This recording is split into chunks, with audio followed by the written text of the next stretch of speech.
Доброе утро, Якутия! На календаре 21 ноября, вторник, и сегодня вместе с вами я, Вероника Тамтосова. Мы рады приветствовать вас на телеканале Якутия-24 НВК Саха. Начинайте утро вместе с нами. У нас самые интересные новости, постоянные рубрики. Сегодня у нас книжная полка. Научимся правильно говорить в другой нашей рубрике. Получим интересные советы. Кстати, немножко о гостях. Сегодня у нас в гостях замечательный специалист. Автовладельцы, внимание, нам сегодня все расскажут о портативных гаражах. Также, конечно, узнаем, какие сегодня знаменательные события и даты. Приоткрою завесу, спешу поздравить с профессиональным праздником своих коллег, работников телеканалов. И поэтому сегодня пригласили продюсера, чтобы приоткрыть вам тайну, как создаются шоу на телевидении. Все самое интересное только у нас. Оставайтесь вместе с нами. Ну а прямо сейчас свежие новости.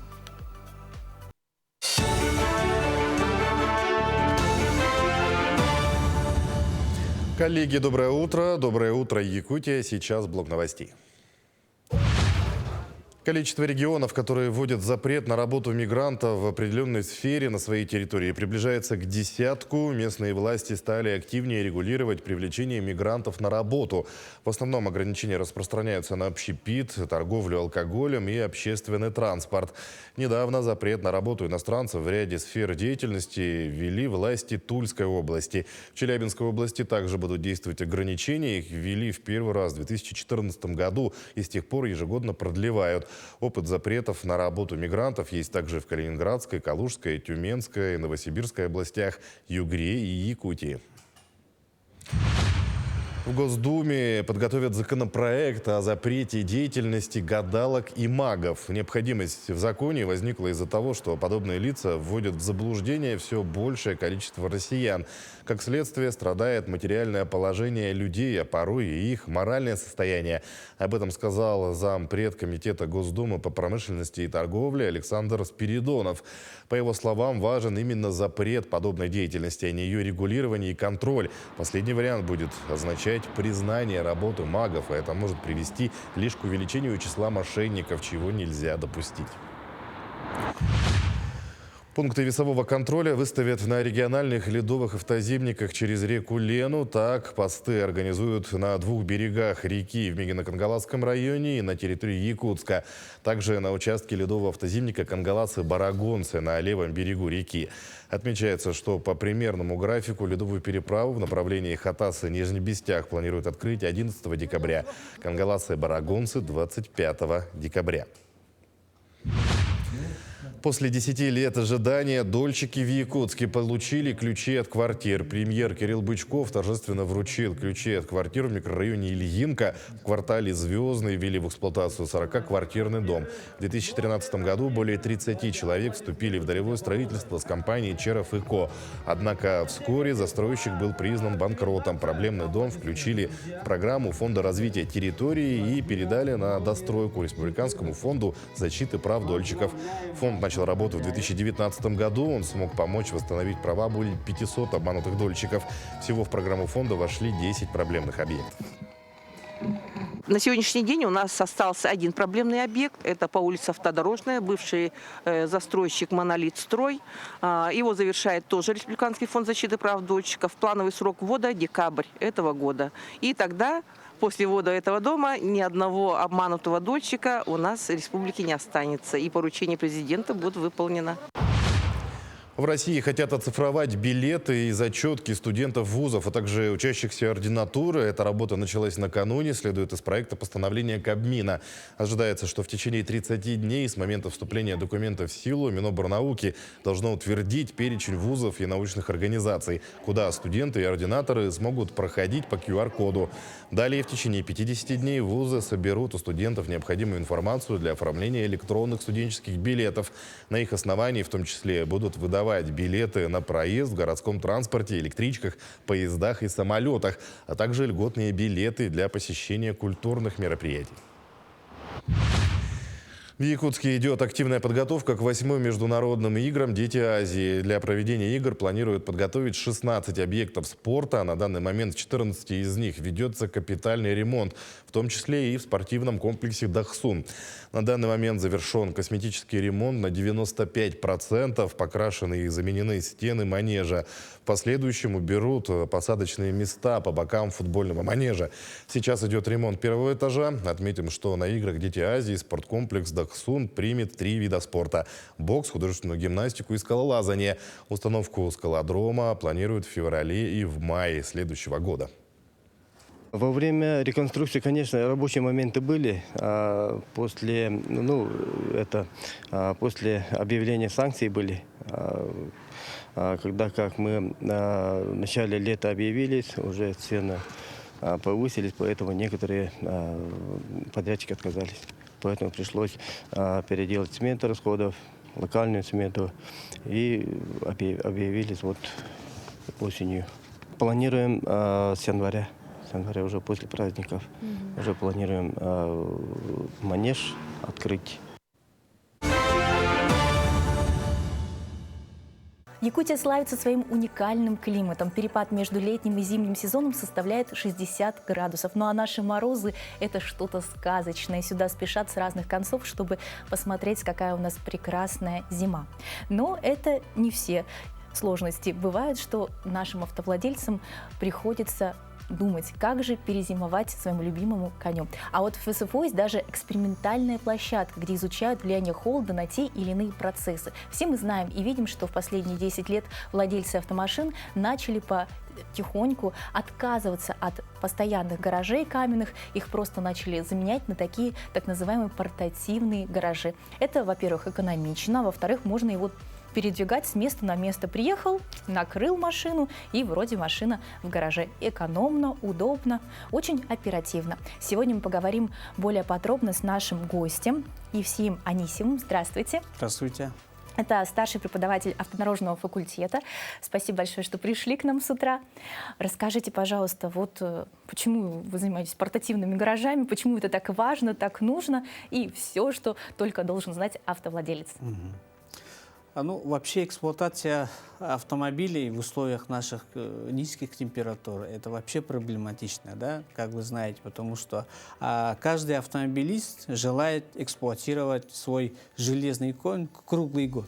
И поэтому зимой у нас возникает очень много проблем. До недавнего времени автомобилисты они арендовали или же покупали теплые гаражи и эксплуатировали автомобиль более в надежных условиях. Но в последнее время мы замечаем то, что у нас появляется очень много так называемых портативных гаражей. Это, по сути, теплоизоляционный материал, в котором внутри происходит процесс сохранения теплоты от предыдущей работы. Ну, в основном источником теплоты является двигатель внутреннего сгорания. Скажите, пожалуйста, вот они очень разные. Ну, то есть выходишь во двор, одни, как женщины, да, одни синенькие, другие зелененькие. Но даже если посмотреть внимательно, одни как будто более плотные, да, более надежные, серьезные, другие какие-то совсем легкие. Кажется, раз и ветром сдует. Вот как они отличаются по составу, по своему функционалу, может быть, какой-то температурному режиму?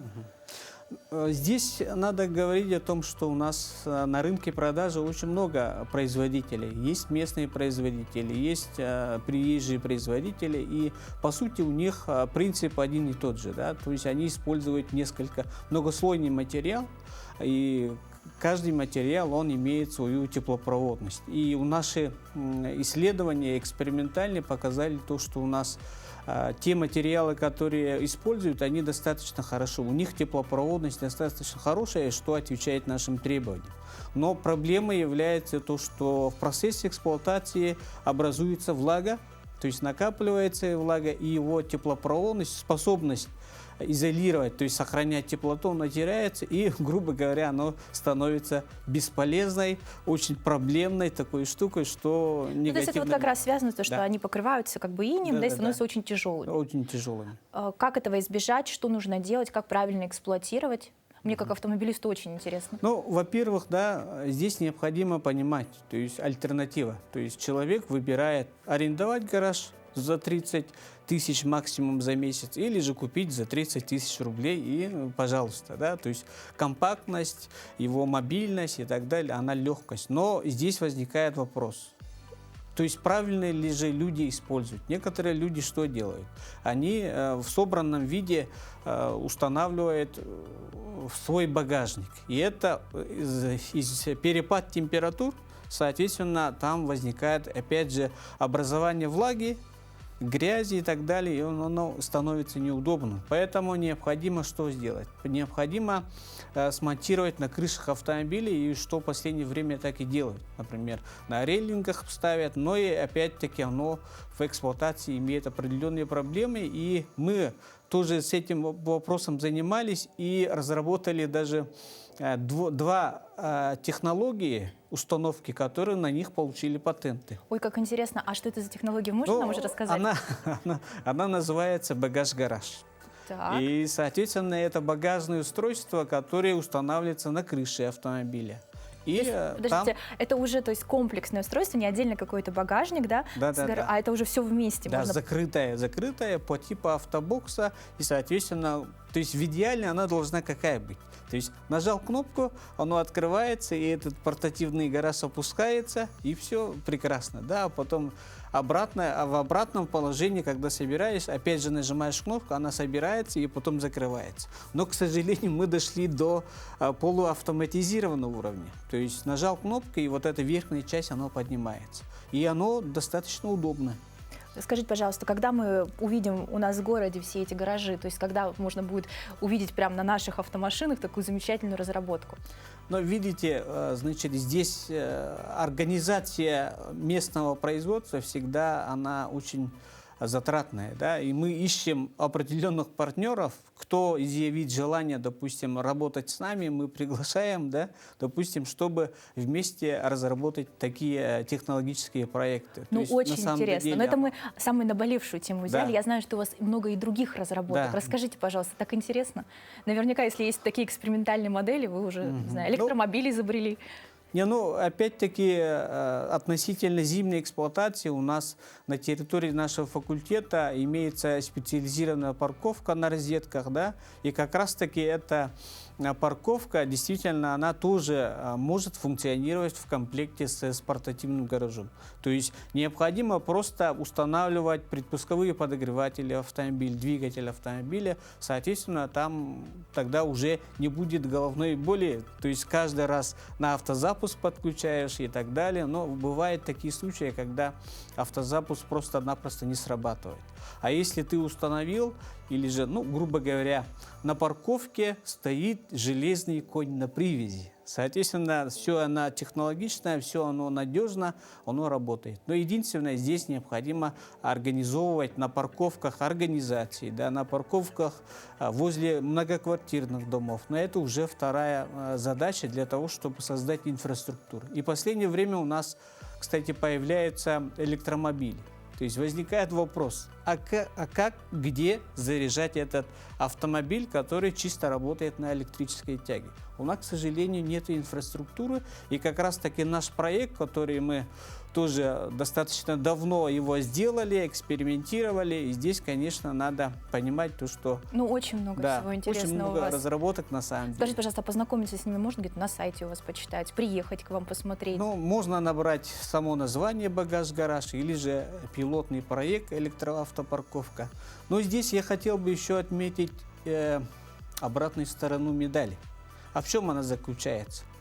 Вы знаете то, что у нас выхлопной газ автомобиля, он наносит вред здоровью человека. Ну, да? И, конечно же, когда, как сейчас мы говорим, да, каждый 5-6 человек использует портативный гараж. И это за ночь вот этот автозапуск срабатывает 2, 3 и даже 4 раза, особенно в холодный период. И каждый раз, когда она вырабатывает до определенной рабочей температуры, там максимальные выбросы выхлопных газов. И, к сожалению, мы этим воздухом дышим. Поэтому здесь надо понимать то, что надо создать вот такие инфраструктуры, электропарковки, да, или же какие-то, например, приспособления, фильтры насадки тоже мы разработали, кстати, из местного сырья, которые достаточно хорошо, но уменьшает. И вот Но некоторые говорят, что новый автомобиль, он отвечает всем этим требованиям и так далее, но это не так. То есть надо понимать то, что холодный запуск всегда он выбрасывает максимальный выброс. А какой вред он наносит самому автомобилю, вот такая эксплуатация? Самому автомобилю это износ, повышенный износ двигателя. Почему-то люди жалуются, да, которые эксплуатируют портативный гараж, у меня весной или же летом двигатель начинает работать плохо, да, например, нестабильно, и начинаются всякие поломки. Все из-за этого, из-за холодного запуска. Потому что один холодный запуск, он приравнен износу на 200 километров Ну, то есть пробега. нужно определиться, либо разработать уже все в комплексе, Да, чтобы да. это был с подогревом, да, запуск, и более структурно подойти, то есть чтобы парковали Да, да, автомобили в установленных местах, либо пока обойтись все-таки теплыми гаражами. Ну, видите, да, действительно, надо сказать, что портативный гараж, он обвалил рынок аренды теплых гаражей. И каждый есть человек, такое. он использует. Поэтому тем людям, которые используют, надо понимать, что действительно не только там плюсы все одни, да, но и есть минусы. Потому что Но очень много интересного узнали. Огромное спасибо. Столько инновационных технологий, оказывается, можно познакомиться, посмотреть. И просьба, какие-то пожелания нашим автовладельцам. автовладельцам, ну, желаю, чтобы люди, которые эксплуатируют, они действительно, как сказать, думали о том, что каким образом еще раз надежно эксплуатировать свой автомобиль, и действительно надо думать о других людях, которые постоянно проходят за этим, ну, вдоль этих машин и так далее, и дышат этим негативным воздухом. Для того, чтобы надо сохранять и бережно относиться друг к другу, в том числе и автомобилистам. Огромное спасибо, что пришли. До новых встреч и новых интересных проектов. Спасибо.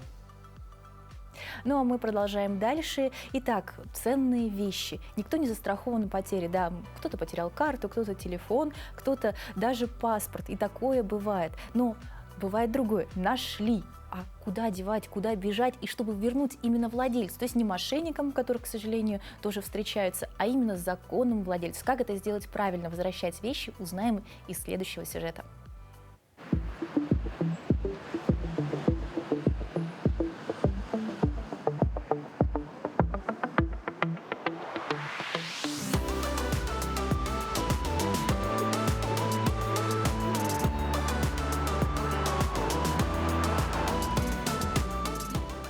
Если вы нашли чужую банковскую карту, ни в коем случае нельзя их передавать чужим людям и показывать их данные в соцсетях.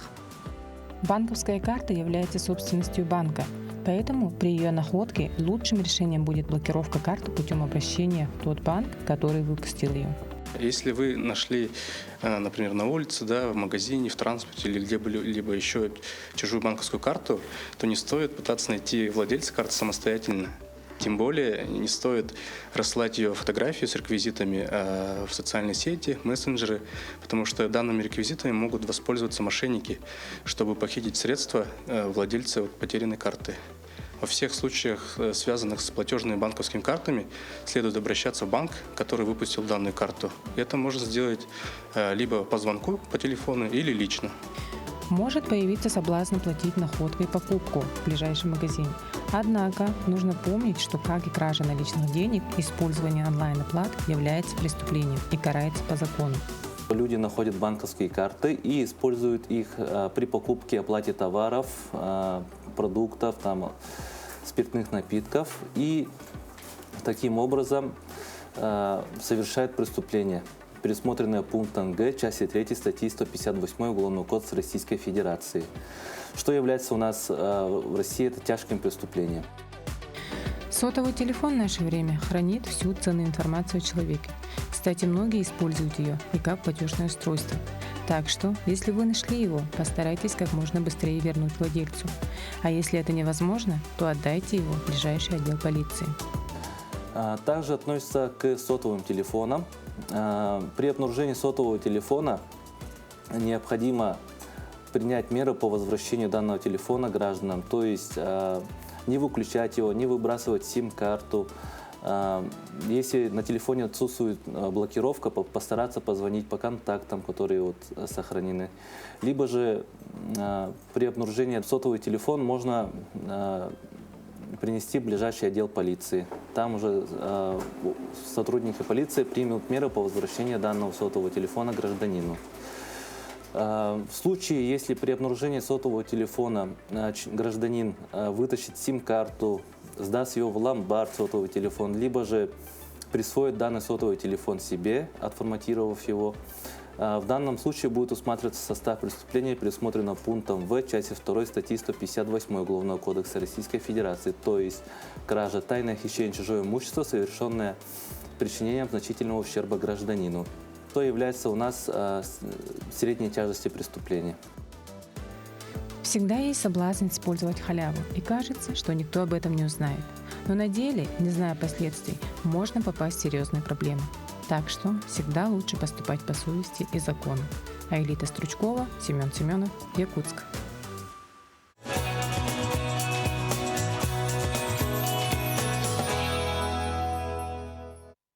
Всем доброго утра, хорошего настроения. Чистота – залог здоровья. Но в конце года вообще прибраться сам Бог велел, так сказать.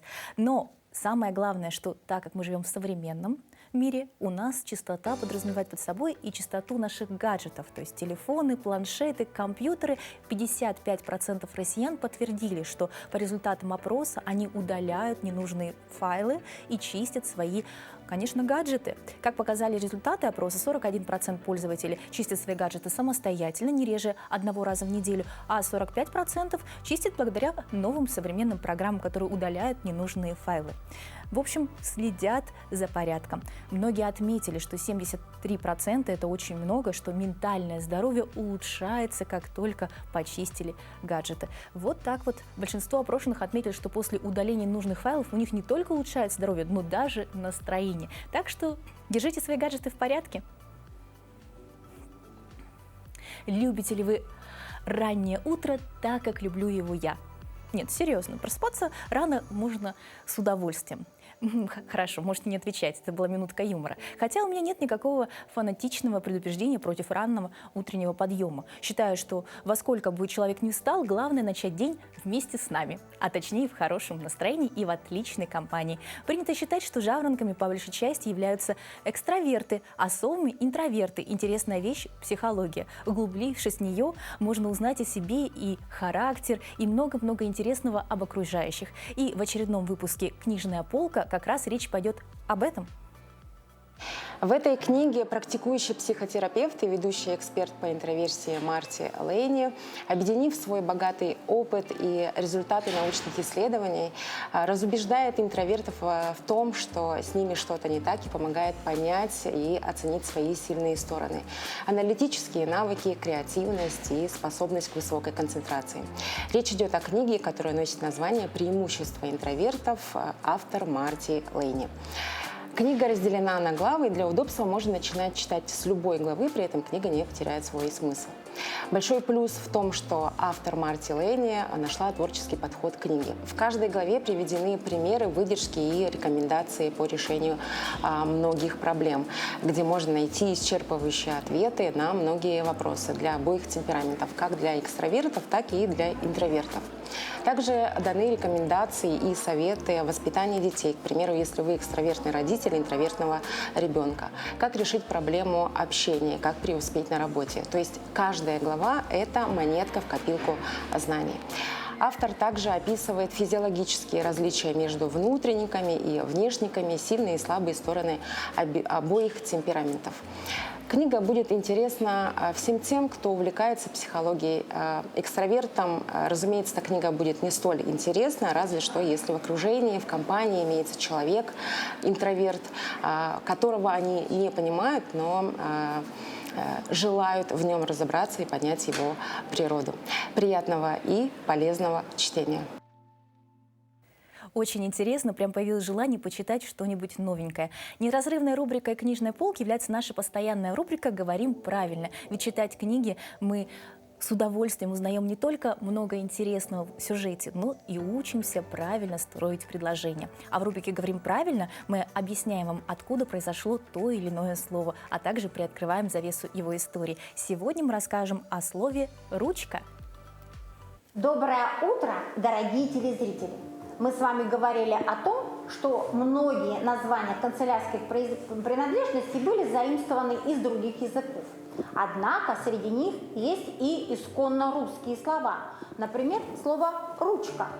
Ручка, как нетрудно догадаться, образована от слова «рука». Действительно, ручка – это та принадлежность, которую мы держим в руке. Как же образовалось это название? Сначала мы писали перьями, которые постепенно стали металлическими, и эти металлические стержни, перья, надели на специальный держатель. Этот держатель назывался ручкой. Ручка постепенно стала шариковой, гелевой, но название осталось старинное. Хотя, например, в болгарском языке говорят вовсе не ручка, говорят писалка.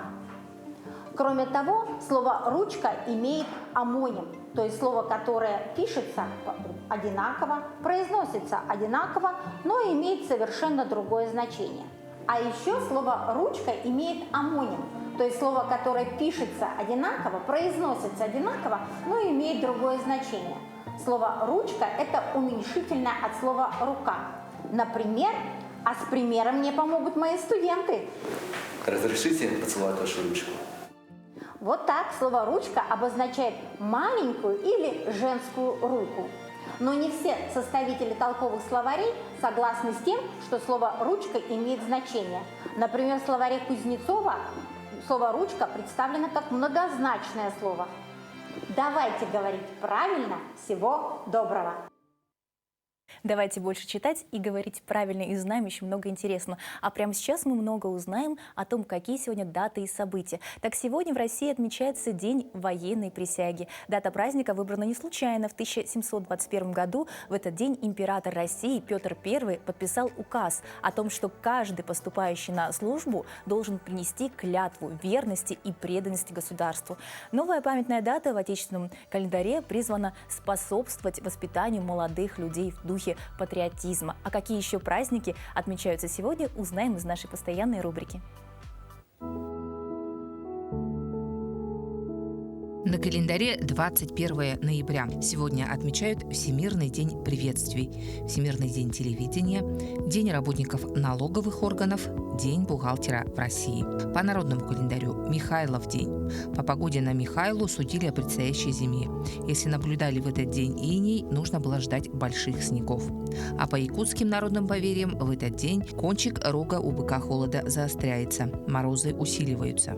Этот день в истории. Великий князь Литовский Альгерд напал на Москву. Однако построенный годом ранее новый белокаменный московский Кремль ему взять не удалось. Кремль устоял, и спустя 3 дня враг отступил, оставив за собой разграбленные и сожженные волости, села и подмосковные монастыри. В 1783 году в этот день состоялся первый в истории полет человека на воздушном шаре. В построенном братьями Монгольфье шаре отправились химик Жан-Франсуа Пилатр де Розье вместе со своим другом маркизом Франсуа Д'Орландо. Воздухоплаватели достигли высоты 915 метров и за 25 минут покрыли расстояние в 9 километров и благополучно приземлились. В 1916 году, 21 ноября, в Эгейском море затонул «Британник», корабль-близнец «Титаника». В этот день, в 1965 году, в Москве открылся детский музыкальный театр, сегодня носящий имя Натальи Сац. В этот день родились Вольтер, французский мыслитель, писатель, публицист эпохи Просвещения; Михаил Глузский, советский российский актер театра и кино, народный артист Советского Союза; Тамара Носова, советская актриса театра и кино, народная артистка России; Голди Хоун, американская актриса, продюсер, лауреат премии «Оскар». Николай Перумов, российский писатель-фантаст. Именины сегодня у Гавриила, Михаила, Павла и Рафаила. Всем доброго утра. Какой сегодня насыщенный событий день. Как уже было сказано, сегодня отмечается Всемирный день телевидения. В этот день, 21 ноября 1996 года, в ООН прошел первый Всемирный телевизионный форум. Позже, 28 февраля 1997 года, Генеральная ассамблея ООН в своей резолюции предложила отмечать этот праздник, чтобы поощрить обмен телевизионными программами. И сегодня мы в гости к нам пригласили человека, который стоит за кадром, но отвечает за все, что вы видите. Сегодня у нас в гостях продюсер продюсерского центра национальной вещательной компании «Саха» Дана Амукова. Дана, доброе утро. Доброе утро. Спасибо, что нашли в своем плотном графике время прийти к нам. Конечно, с праздником. Вас тоже с праздником. Спасибо большое. Скажите, пожалуйста, вот вы помните свой самый первый проект? Ну, самый первый проект у меня, когда меня взяли... Я вообще работаю с 2015 года. Я начинала работать администратором. Я была администратором прямых эфиров. И сразу, как в огонь и в воду, меня бросили. Но было очень интересно. Но потом я именно вот как продюсером я начала работать в 2019 году. И я работала в сериалах, телесериалах. Телесериалах, да. Правда? Когда только открылась наша служба телевизионных сериалов, и вот, ну, это было для нас все новое. Ну, так волнительно, наверное, было начинать, быть новатором. А сейчас сколько проектов вы сопровождаете? Ну, сопровождаю сейчас, ну, обычно у нас продюсер сопровождает от 1 до 6-7 проектов. Как у вас на все хватает времени? И вдохновения, самое главное? Ну, а что делать? Как-то, ну, идеи, сколько идей есть, столько, ну, пытаемся делать, чтобы для телезрителей, чтобы они радовались, смотрели, чтобы... Ну, вот именно мы же работаем на рейтинге, мы думаем именно как... сделать так, чтобы этот проект был интересен телезрителям. Вот. А как вы выбираете? Вот, ну, то есть сложно же сказать, что понравится, что не понравится, какие-то опросы, может быть, статистика. Как вообще это происходит? Мы всегда рады обратной связи. И, ну, у знакомых спрашиваем, у семьи, и в социальных сетях. Мы всегда рады вашим отзывам от телезрителей. И хотела бы призвать именно телезрителей: пожалуйста, пишите нам свои критерии, свои отзывы, свои пожелания, но чтобы мы могли ориентироваться и еще улучшать наш проект. Скажите, пожалуйста, а сколько людей работает над одним проектом? То есть мы видим ведущего, да, ну как сейчас, да, видим там гостей, которые участвуют в проекте, а на самом деле же людей намного больше. Ну, сейчас я работаю в спецпроектах. Там за кадром работает около 30 человек. Ничего себе. 30 человек, которых вы не видите. Но 30 человек, которые каждый вложил душу, чтобы телезрители увидели что-то красивое. Самый интересный случай на проекте, который вы сейчас можете назвать. Просто всегда интересно, что все в кадре красиво, плавно, хорошо, но бывают какие-то эксцессы, но они незаметны для зрителя. А вот вы со стороны, что такого забавного могло произойти? Ой, я даже сейчас, вот именно когда такое спрашивают, я не могу ничего вспомнить. Но мне очень интересно, допустим, работать в реалити-шоу. Да вы что? Да, потому что интересно наблюдать за людьми. Ну вот у нас проект «Арыга» есть, который сейчас идет на канале НВК. И интересно именно наблюдать, как же себя люди поведут себя в этих условиях. Мы их бросаем на острове, голодать, они сами добывают себе еду. И, ну, интересно наблюдать, как у них вот из-за голода человек же тоже начинает там, уже нервничать начинает. Это тоже интересно наблюдать. Мы им соревнования всякие подкидываем, и, ну, вот такие вот скандалы, которые у них происходят. Да вы, по-моему, психолог настоящий. Сейчас аналитика психолога. Скажите, пожалуйста, а как рождаются идеи? Кто вот пишет эти все сценарии? Откуда вы берете вдохновение, черпаете? Ну, друг в друге, наверное. Ну вот мы сидим за столом и думаем, именно у нас вот продюсерский центр, мы сидим за столом. То есть такой мозговой штурм. Да, мозговой штурм. Командная работа, это командная работа. Ну, очень интересно, прям захотелось окунуться в вашу команду, посмотреть, что же это такие за уникальные, интересные люди. Ну, приоткройте секрет, как такие уникальные люди будут праздновать профессиональный праздник? Ну, за работой. Ну, не знаю, обычно также за столом сидим, обсуждаем проекты дальнейшие. То есть работа — это уже праздник? Да, для нас это работа-праздник. А если работа-праздник, то, ну... Так как мы вытащили вас сегодня сюда, скажите, что нам ждать самого интересного в будущем сезоне? В будущем сезоне, ну, также у нас ожидается юбилейный сезон «Энсулускун», вокальный конкурс. У нас он будет проводиться уже в 10-й раз. Вот. Также будет кубок НВК, ну и весна на НВК, наша традиционная. Ну, в общем, нас ждет масса всего интересного. Да. Вот, уважаемые телезрители, оставайтесь вместе с нами. Но сейчас поздравляем вас еще с профессиональным праздником. Огромное спасибо за вашу работу и пару слов. Дорогие телезрители, поздравляю вас с этим днем телевидения. Благодаря вам мы стараемся делать телевидение еще интереснее, еще лучше. Желаю вам, чтобы телевидение приносило вам больше радости, эмоций. Ну, с праздником. Вас тоже с праздником. Огромное спасибо. Вот такие у нас замечательные люди работают за кадром. Надеюсь, вы тоже вдохновились этой бешеной энергетикой. Но я спешу передать слово моим коллегам с последними новостями.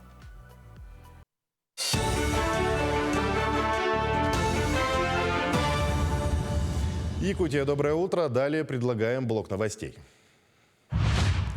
Комитет Госдумы по труду, соцполитике и делам ветеранов рекомендовал к принятию законопроект, запрещающий увольнять одиноких родителей и детей до 16 лет.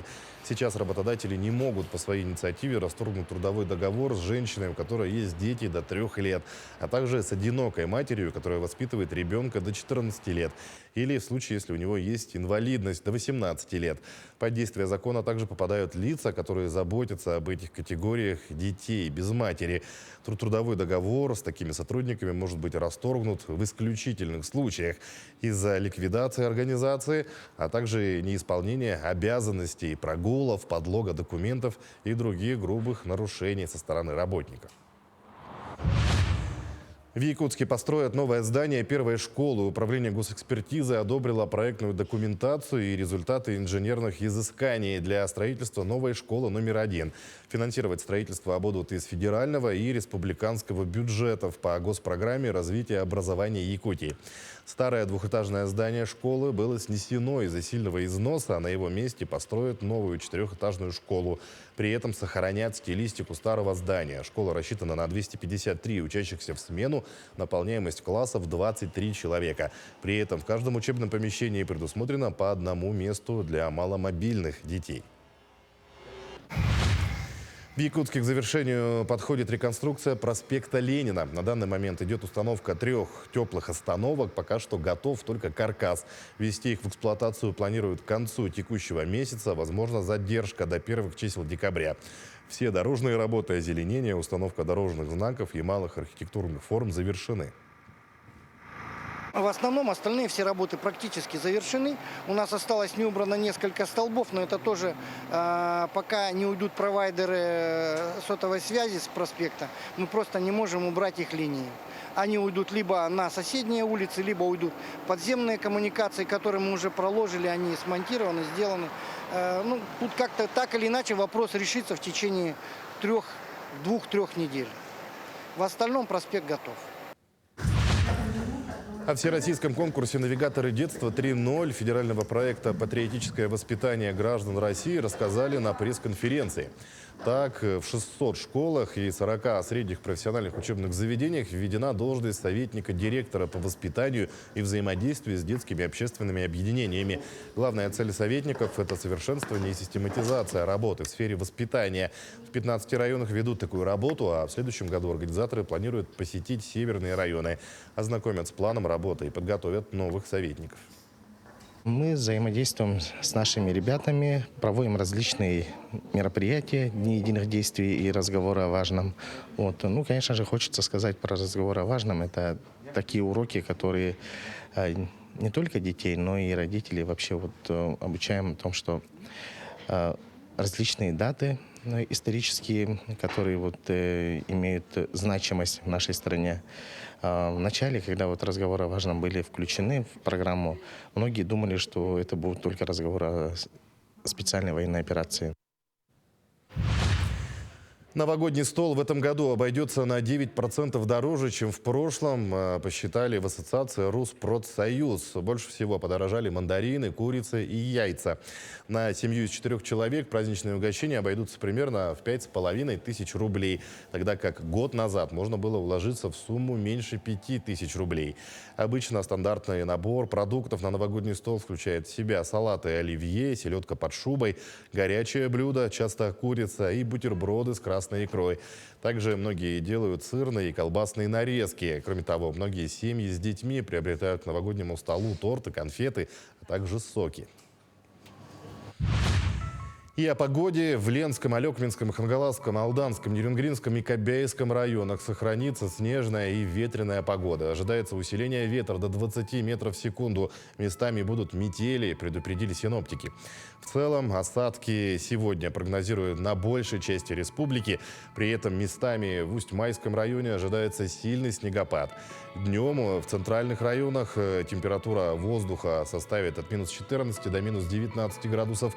На западе от минус 19 до минус 24. На северо-западе и северо-востоке от минус 33 до минус 38. В среду и четверг в центре и на юго-западе республики похолодает. В центре температура снизится до минус 32 градусов, а на юго-западе до минус 25. К текущему часу это все новости. Всего доброго и удачного дня.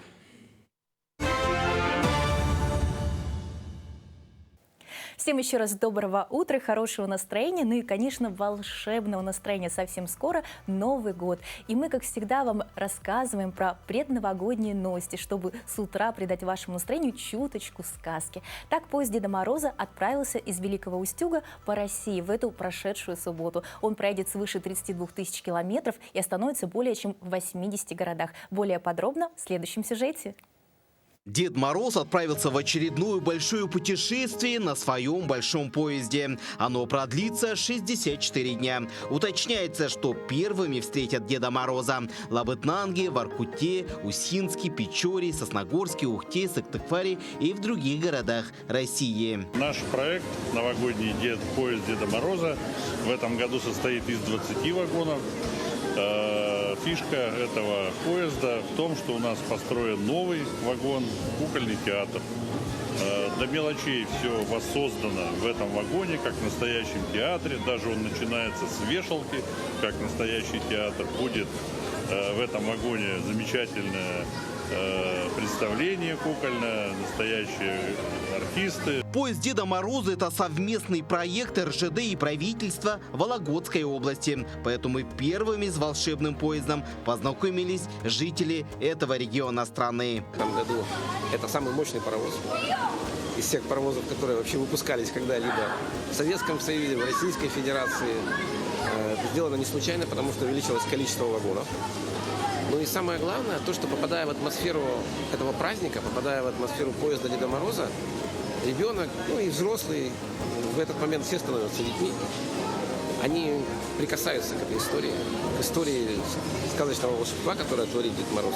У первых пассажиров эмоции были через край. Здесь все оформлено так, что даже взрослые почувствовали себя ребенком. В этом году здесь появились такие вагоны, как вагон-приемная главного волшебника, вагон сказочная деревня для проведения игр и квестов, вагон-сцена и вагон-кукольный театр для проведения представлений и вагон-лавка с северными сувенирами, вагон-буфет и вагон-ресторан для проведения чаепитий, а также спальные вагоны для команды помощников Деда Мороза. Эмоции захлестывали еще перед тем, как мы зашли в поезд. Очень все красочно, очень красиво, очень ярко. Персонажи все сделаны прям на ура. Дети в восторге. Особенно от Деда Мороза. Они стояли завороженные, на него смотрели. Не могли даже ничего ему ответить. Очень все понравилось. До конца ноября главный волшебник Нового года побывает в Нижнем Тагиле, Екатеринбурге, Тюмени, Тобольске. А в декабре в городах Западной Сибири, Бама, Южного Урала и Поволжья. Отмечается, что подробный маршрут следования поезда Деда Мороза и билеты на посещение передвижной резиденции волшебника можно найти на сайте РЖД. Всем доброго волшебного утра. После таких новостей прямо хочется быстрее бежать к елке и класть под нее подарки. А точнее начинать думать, что же я хочу получить. Но, тем не менее, согласно опросу, большинство россиян хотят получить именно сюрпризы. И при этом именно женщины готовы делать намеки и больше радуются тому, чтобы получить ожидаемое. Вот так. Берите на заметку, дорогие мужчины. Но помним о том, что чудо – это всегда прекрасно. Поэтому главное дарить подарки от всего сердца.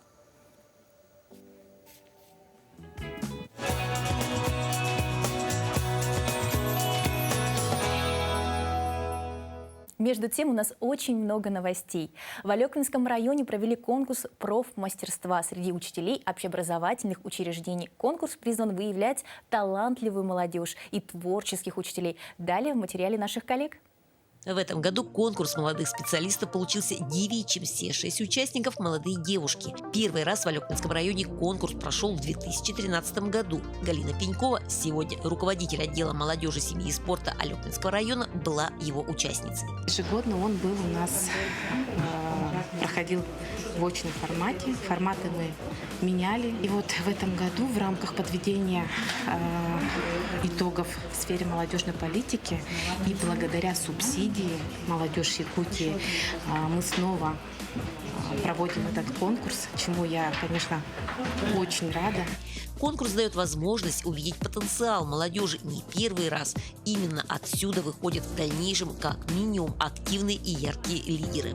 И по итогам данного конкурса у нас выявляются такие активные профессионалы своего дела в каждой области. Одна из участниц делится, что именно наставничество помогло ей обрести уверенность. Оказывается, большая помощь со стороны педагогов-наставников, и созданы все условия для того, чтобы развиваться в своей стихии, сфере. Сколько лет вы работаете? 4-й год работаю. Поддержать своего учителя пришла представитель от родного класса. Кого ты пришла поддержать? Лолита Эдуардовна. Что ты будешь делать? Я буду играть роль, как будто она в детстве. Не секрет, что сегодня имеется недостаток кадров. Молодежь неохотно едет в районы. Очень сложный вопрос, на самом деле, он многогранный. Если взять наш Алекминск, да, то, скорее всего, проблема с жильем, потому что львиная доля зарплаты молодого специалиста будет уходить на оплату жилья.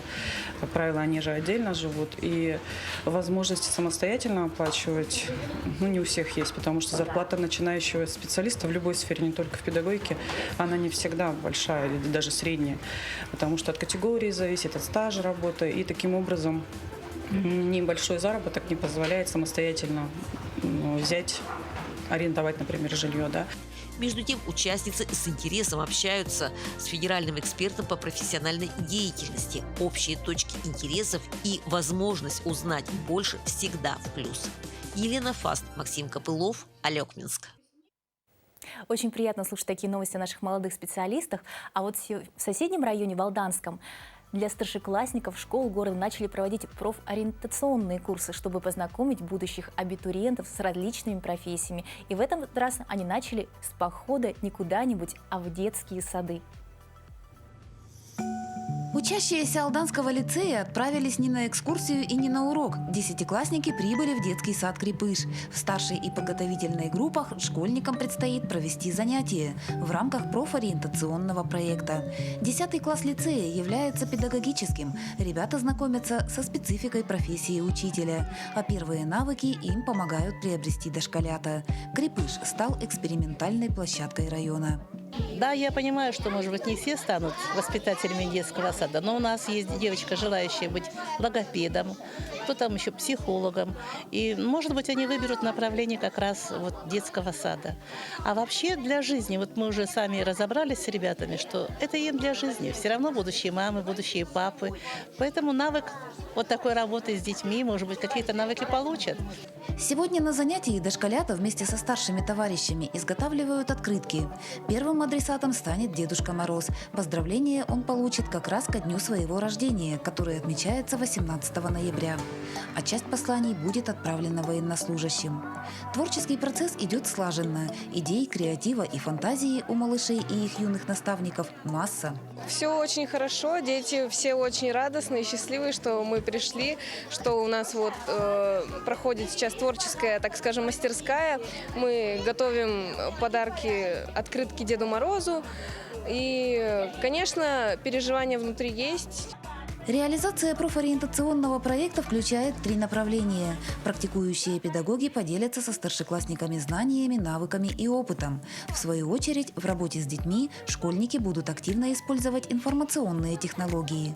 Еще одно направление предусматривает тесное взаимодействие дошколят и подростков. Наши дети будут в лицей ходить на экскурсии, значит, будут присутствовать даже на каком-то уроке, что, я думаю, будет большим плюсом социализации и адаптации наших детей при поступлении к школе. Занятие, по мнению и юных воспитателей, и дошколят, прошло очень интересно и продуктивно. А финальной нотой встречи стало вручение лицеистам удостоверений о том, что они приобщаются к азам профессии педагога.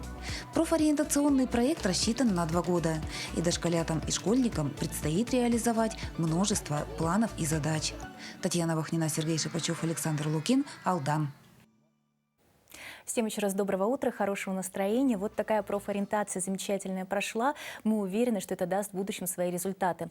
Рок-концерт в поддержку участников СВО состоялся в Тамоте. Выступление участников собрало большое количество зрителей, которые с удовольствием подпевали знакомые слова песен и аплодировали местным исполнителям. Как это было, узнаем из следующего сюжета. Работники культуры усердно готовились к этому событию, подбирали репертуар и проводили большое количество репетиций. Вообще у нас при Доме культуры, при Центре культуры существует клубное формирование. Это вокальная самодеятельность, которая называется «Студия вдохновения». Туда входят взрослые работающие люди, но так как у нас у всех есть дети, то среди нашего коллектива появились подростки. Мы просто не можем оставаться в стороне, и хотя бы тем, что мы можем подарить людям наше творчество, мы хотим и выразили поддержку нашим бойцам.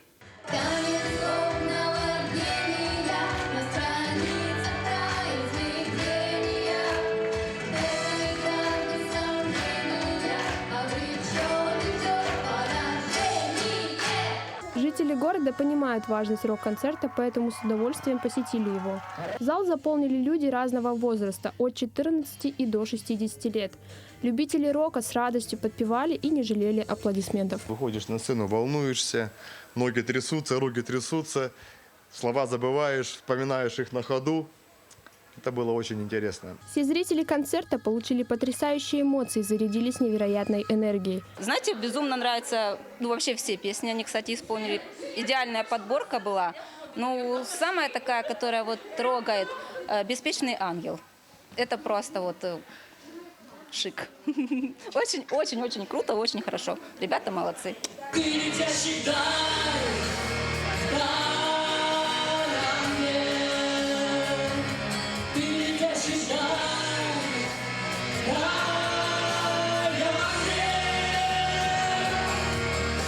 Вообще весь концерт у меня вызвал только положительные и яркие эмоции. Я пришла сюда отдыхать, наслаждаться, за что спасибо большое организаторам этого праздника. Хотелось бы почаще. Концерт позволил жителям сплотиться благодаря общему увлечению, что вызвало много положительных эмоций, слов благодарности и, конечно же, слов поддержки нашим бойцам. Ирина Князева, Ринат Нахиев, Виолетта Сыроветник, Томот. Вот на такой позитивной рок-музыкальной новости спешу с вами попрощаться, пожелать хорошего дня, прекрасного настроения. Начинайте утро вместе с нами на Якутия 24.